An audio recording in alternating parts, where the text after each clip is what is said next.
nesta segunda-feira, a gente iniciando a semana super bem.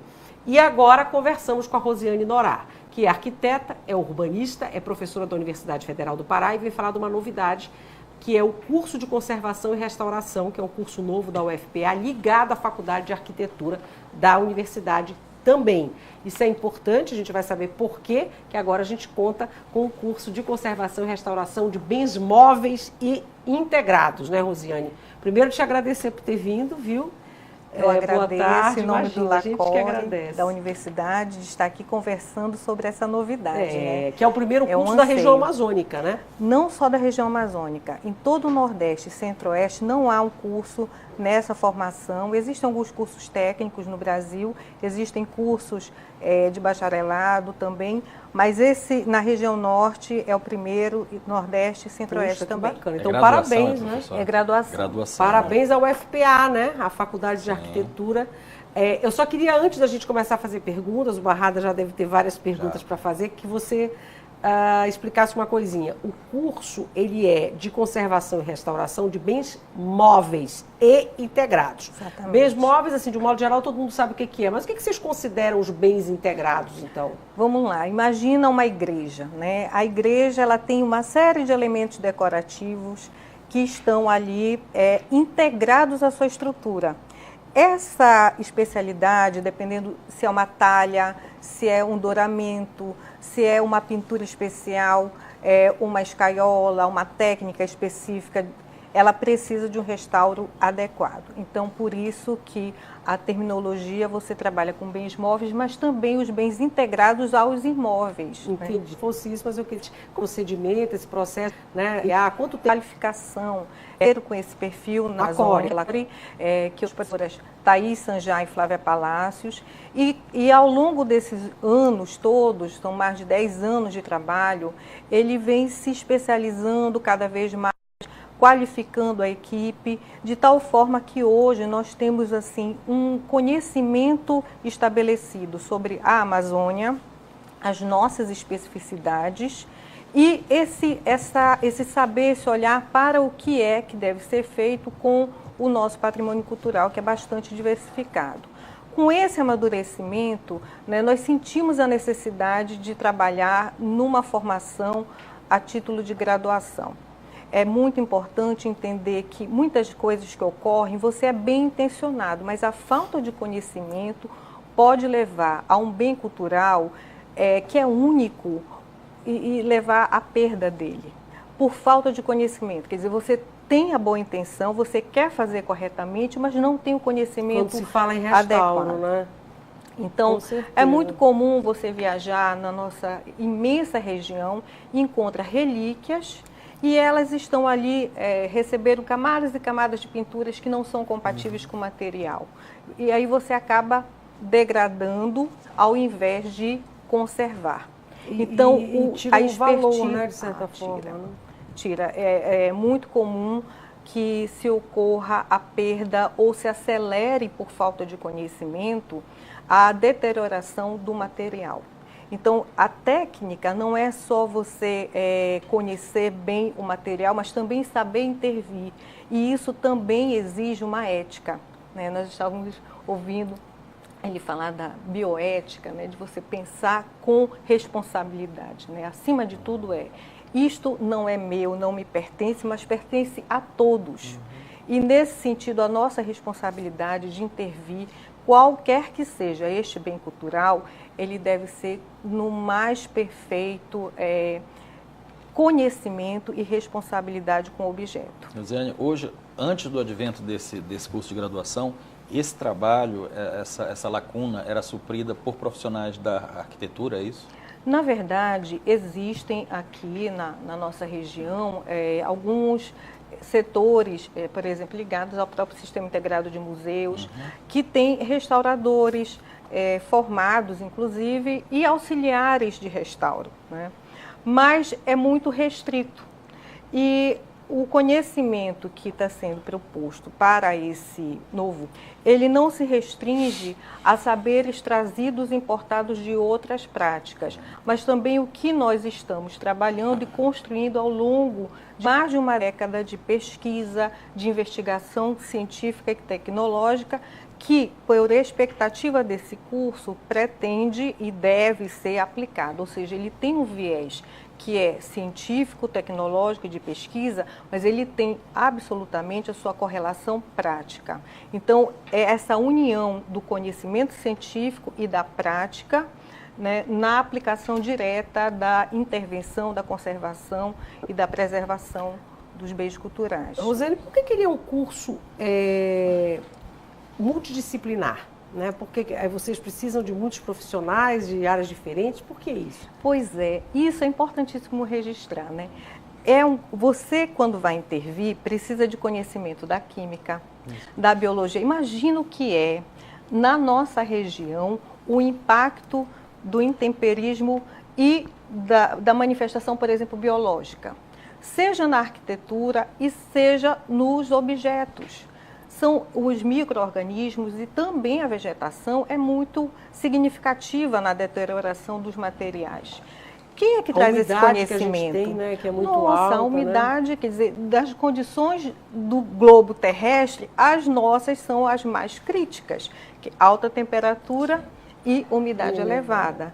Esse conhecimento, ele não se faz isoladamente, ele é ele é ele é pluridisciplinar. Então, é o conhecimento dos químicos aliado aos conhecimentos dos arquitetos, dos historiadores, dos arqueólogos. Olha a imensidão do acervo arqueológico espalhado nessa grande região, né? Nesse país como um todo. E cada local, ele usa um material específico. Então, muitas vezes, o que é que nós tínhamos? Práticas trazidas de outras regiões e quando você aplicava, não necessariamente ocorria o que se esperava. Mas por quê? Né? Que produtos são esses? Que tintas eram as aplicadas na Belém do século XVIII? As mesmas trazidas da Europa ou se produziram tintas especiais aqui? Nós temos pesquisas encaminhadas pela professora Thaís Sanjá, com a Virgínia Diniz, que foram e reproduziram receitas de tintas feitas pelo Lande, na Amazônia.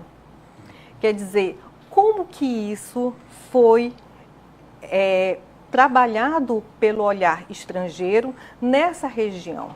E como que isso se comportou ao longo do tempo e como hoje nós, com a nossa responsabilidade de conservadores e restauradores, iremos atuar nesse conhecimento. Quer dizer, não é só a matéria aqui, mas a gama de conhecimento que pode estar encoberta naquela matéria. Então é um corpo docente de várias áreas, são professores de áreas de cursos distintos, sim, né? Isso é interessante no nosso também curso, com todo respeito, claro, a cada região ela vai, naturalmente, por sua história de pesquisa, ela vai se consolidando com um perfil, né? O nosso, ele tem um apoio enorme das geociências. Um apoio muito grande da biologia, da química, de outros setores que atuam conosco, da história, da antropologia, da arqueologia. Ele tem que ter esse caráter multidisciplinar. Aí professora Rosiane, me diga, além de todo esse conhecimento científico, é necessário ao candidato que vai se habilitar nesse curso habilidades manuais também ou não? É importante, sim. A gente vai, é um trabalho, como eu comentei, que ele alia o conhecimento técnico, científico, mas a prática. Ele tem todo um viés de trabalhar os materiais, os mais diversos. Cerâmica, rochas, vidros e vitrais, madeiras, pinturas especiais, enfim. Todos os materiais que acompanham, que são suporte de obras, bens móveis e integrados, serão trabalhados neste curso. Diga, Dani, o que a gente tem?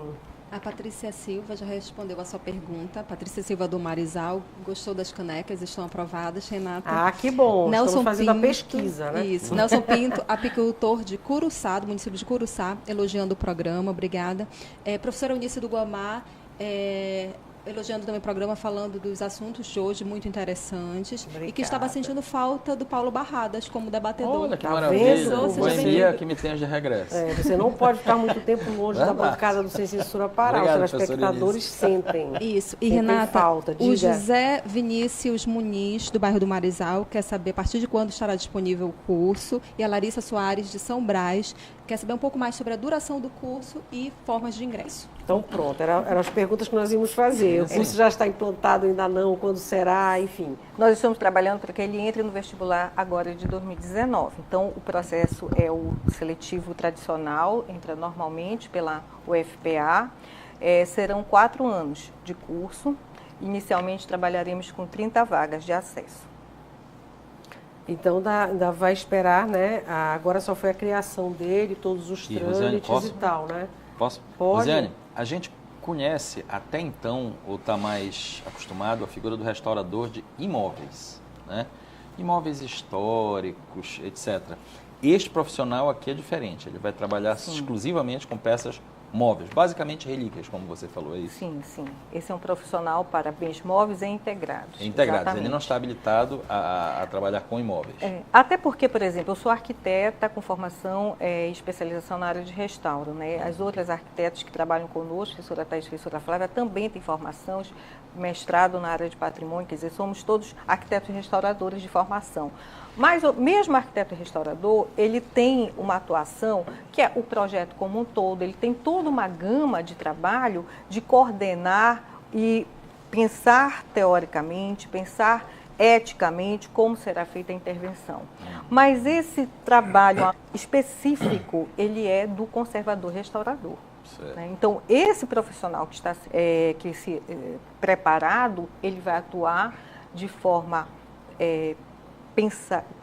com o pensar adequado, com o conhecimento e a expertise necessária e a prática para atuar nos bens culturais. Isso na nossa região deve ter uma demanda muito grande, né? Porque nós temos uma quantidade de coisas tombadas, enfim, que é absurda, né? Pois é, e é importante registrar isso, não só as coisas tombadas. O tombamento é um instrumento importante de preservação do patrimônio, mas não é o único e nem deve ser o principal. Eu acho que o principal instrumento de preservação é o nosso conhecimento, a nossa sensibilidade, a nossa educação para o reconhecimento e o respeito às identidades, às nossas coisas. O tombamento é um ato legal. Que bom seria se não precisássemos do ato legal para preservar. Até porque temos vários casos de coisas tombadas que se perdem. Então, não só o que é tombado, mas tudo que tenha interesse à preservação. Gustavo quer fazer uma pergunta, né? Queria primeiro te parabenizar pelo curso. É uma pergunta que não sei se dialoga com o curso. Se não dialogasse, peço desculpa, me corrija. Mas, vindo de Minas Gerais, a gente teve no passado e ainda tem muito roubo de peça histórica e peça, sobretudo sacra, né? Barroco mineiro, a gente teve peças assim, roubadas. Vai ser um tema de debate do curso, porque vocês vão restaurar uma coisa que é concreta, mas o que foi roubado? Como é que vocês pensam isso? Bom, eu acho que tem aqui duas questões importantes. Minas Gerais, historicamente, tem uma relação de preservação reconhecida, instituída, desde os primórdios do IFAM, né? Então, esse conhecimento do que havia, digamos, de inventariação de bens em Minas é muito mais anterior e é muito mais já consistente do que o que tem no resto do país. Agora, você imagina nos rincões mais longínquos dessa região o que se tinha. Então, primeira coisa é que nós temos muita coisa perdida que não conhecemos e certamente temos muita coisa que foi desviada e que jamais saberemos, né? O curso, ele tem também nessa área de conhecimento, de documentação, ele também prepara e dá suporte para que o profissional esteja apto a conhecer e descrever adequadamente os materiais, os objetos, por seus aspectos formais, estéticos e estilísticos, mas também por seus aspectos materiais e tecnológicos. Rosiane, queria também te perguntar, é importante falar também do local, né, do espaço onde esse curso vai existir, vai atuar, enfim, onde ele vai se dar, que é no prédio do antigo Convento dos Mercedários, aquele prédio lindo, né, no Centro Histórico de Belém e tal. Como é que foi essa negociação também? Como é que vocês vão tratar, então, esse prédio? Olha, isso é importantíssimo, pergunta perfeita, né? Eu abro o sorrisão, né? Eu sou apaixonada pelo nosso centro histórico, pela nossa história, pela nossa memória. Aquele é o convento colonial mais bem preservado de toda a Amazônia. Então, ele ficou praticamente subutilizado por um bom tempo. E desde 2015 nós começamos, junto com a SPU, uma tramitação para que a universidade tivesse a sua sessão. Então foi um longo processo. Esse ano, agora em abril, nós conseguimos fechar esse processo. E hoje ele já está cedido ao FPA oficialmente. Tem algumas áreas que ainda dividimos com a SANF, mas quase a totalidade já é da Universidade Federal do Pará.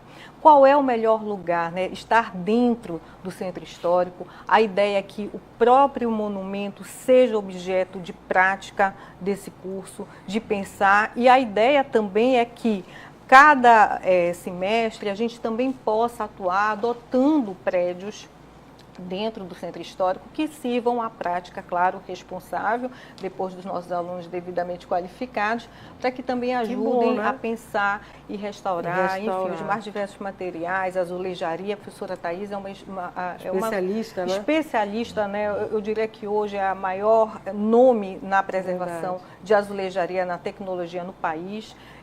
Então, é prata da casa que merece, né, repassar todo esse conhecimento. Nós ficamos felizes porque aquele prédio lindo está em boas mãos, né? Da UFPA, também. O aluno vai desde o básico para o prédio, ou ele faz no campus e depois vai para lá? Todo o curso já entra lá. E temos também uma novidade que a gente está amadurecendo, mas é que nos contraturnos também trabalhar com a formação de mão de obra, não da graduação, mas da qualificação. Por exemplo, um pedreiro, alguém que trabalhe com restauro, nesse sentido que queira se qualificar, haverá também cursos regulares no sentido específico, que no momento oportuno serão devidamente publicizados, né? Estamos tranquilos, como eu falei, porque esse prédio maravilhoso vai estar em boas mãos, né? Não podia estar melhor, né? Do curso de arquitetura e da faculdade de arquitetura e desse curso de restauração. E não vai funcionar só o curso, tá? Nós teremos lá espaços expositivos, dinâmicas, a editora da UFPA terá um espaço, várias outras atividades de cunho cultural que permitirão que o projeto, o monumento, ele tenha uma dinâmica que não só do curso. Isso eu acho que é um ganho. Os laboratórios, né, todos irão para lá. Espaço todo, né? A ideia é essa mesmo, focar no sentido de auxiliar a reabilitação do contexto urbanístico daquela área. Para nós terminarmos esse bloco, e nada o curso vai concorrer com o LACOR e com o laboratório, quer dizer, vocês vão trabalhar juntos? O laboratório é um dos laboratórios que ficará estabelecido nesse espaço e que dá todo o suporte para o desenvolvimento do curso. Na verdade, o crescimento do LACOR nesse sentido, né, é porque quando nós chegamos num ponto que nós já temos um know-how de conhecimento que nos levou a esse desafio de vamos expandir isso, vamos para a graduação, vamos sair... O LACOR vai para lá, então? O LACOR já está lá, caminho quase no pé, eu louca para estar lá, toda a nossa equipe para se mudar e estar efetivamente dentro do espaço dos mercedários. Diga lá, de portas Dani, abertas. Para encerrar, de portas abertas, isso é importante. Adriano Alfredo e Joana de Benevides perguntaram sobre o início do curso, já falamos, em 2019, já no processo seletivo, né? Roberto Furtado de Barcarena, elogiando o programa, sempre muito interessante, obrigada. E o Álvaro Viríssimo, do bairro do Marco, ele diz que ele é arquiteto, formado já há 12 anos, mora aqui em Belém, quer saber sobre opções de pós-graduação desse curso de restauração. Sim, hoje em dia a própria de arquitetura, existe um curso de pós-graduação em arquitetura e urbanismo que tem uma linha de patrimônio, né? A professora Thaís Sanjá, a professora Flávia atuam nessa pós. Nesse momento nós não temos ainda uma pós vinculada a esse curso, estamos trabalhando com a graduação, mas ele pode procurar que já existe sim especialização, né? De pesquisa para o mestrado e a pós-graduação nessa área. Na UFPA né? Na mesmo, UFPA, né? sim, na UFPA. Isso é que é importante que se diga. Renata, só mais uma participação pelo Twitter de Jean Ribeiro, parabenizando a professora Rosiane pela iniciativa de conservação e preservação do patrimônio e cultura e deseja muito sucesso. Ai, obrigada. Maravilha. A gente também, as nossas palavras são essas, né, Barradas? Sim. Que seja parabéns, super parabéns por essa conquista e, enfim, para a UFPA, para a Faculdade de Arquitetura e para vocês que estão à frente desses projetos todos, Rosiane. Eu gostaria de agradecer em nome da professora Thaís, da professora Flávia, do nosso reitor, Emmanuel Torini, que está dando todo o apoio para que isso se realize. Que bom. Nós agradecemos. Muito bem-vindo esse curso nesse espaço maravilhoso, como eu disse. Te agradeço muito, viu, por ter vindo aqui para conversar sobre isso. Rosiane Norá, agente é arquiteta, é urbanista, é professora da Universidade Federal do Pará, coordena N projetos, inclusive o LACORE, que é esse laboratório de restauração da UFPA, né, de conservação e restauração, e agora com essa novidade desse curso também de conservação e restauração da UFPA, que é o primeiro